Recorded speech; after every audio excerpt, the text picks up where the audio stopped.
हजरत उमर के ज़माने में ना एक नौजवान था, नेक था, मस्जिद जाया करता था रात। तो मस्जिद जा रहा था तो रास्ते में एक औरत ने दावत गुनाह दी। इब्ने असाकर ने इसको लिखा है। तो नौजवान था, ख्वाहिशात थी, कुछ तबीयत माइल हो गई। अभी उधर जा ही रहा था कि किसी ने आयत पढ़ दी, वाली मन खाफ मकाम रब्बी जन्नतान, जो रब के सामने खड़े होने से डरेगा अल्लाह 2 जन्नतें देगा। वाकई डर गया, वाकई डर गया, इतना डरा कि बेहोश होके गिर पड़ा।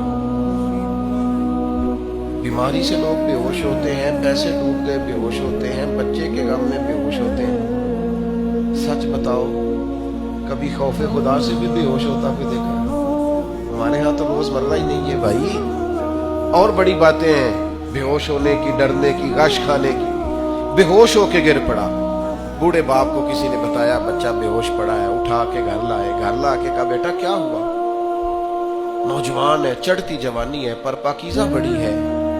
कहने लगा अब्बा जी, गुनाह की तरफ चला गया था, पर मैंने आयत सुन ली जो अल्लाह के सामने खड़े होने से डरेगा रब 2 जन्नतें देगा।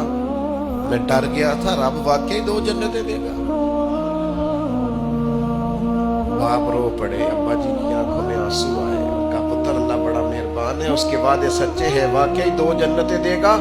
उसने फिर एक चीख मारी और इस तरह की मारी कि उसकी रूह ही परवाज कर गई।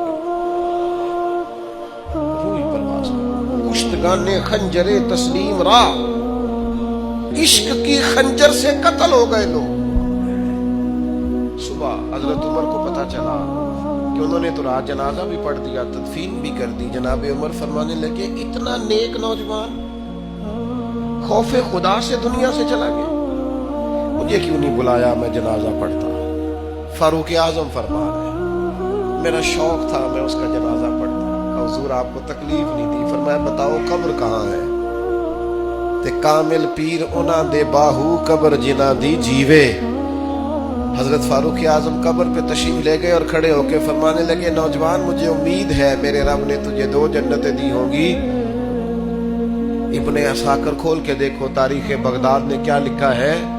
हजरत सैयदना फारूक ने फरमाया उम्मीद है 2 जन्नतें दी होंगी। कब्र के अंदर से बोला कामिल पीरो ना दे बाहू कब्र जिना दी जीवे। कब्र के अंदर से बोला, कहने लगा हुजूर उम्मीद वाली बात नहीं, रब के वादे सच्चे हैं, उसने वाकई मुझे 2 जन्नतें अता फरमाई। 2 जन्नतें दी हैं, मैंने अपने मालिक को राजी पाया।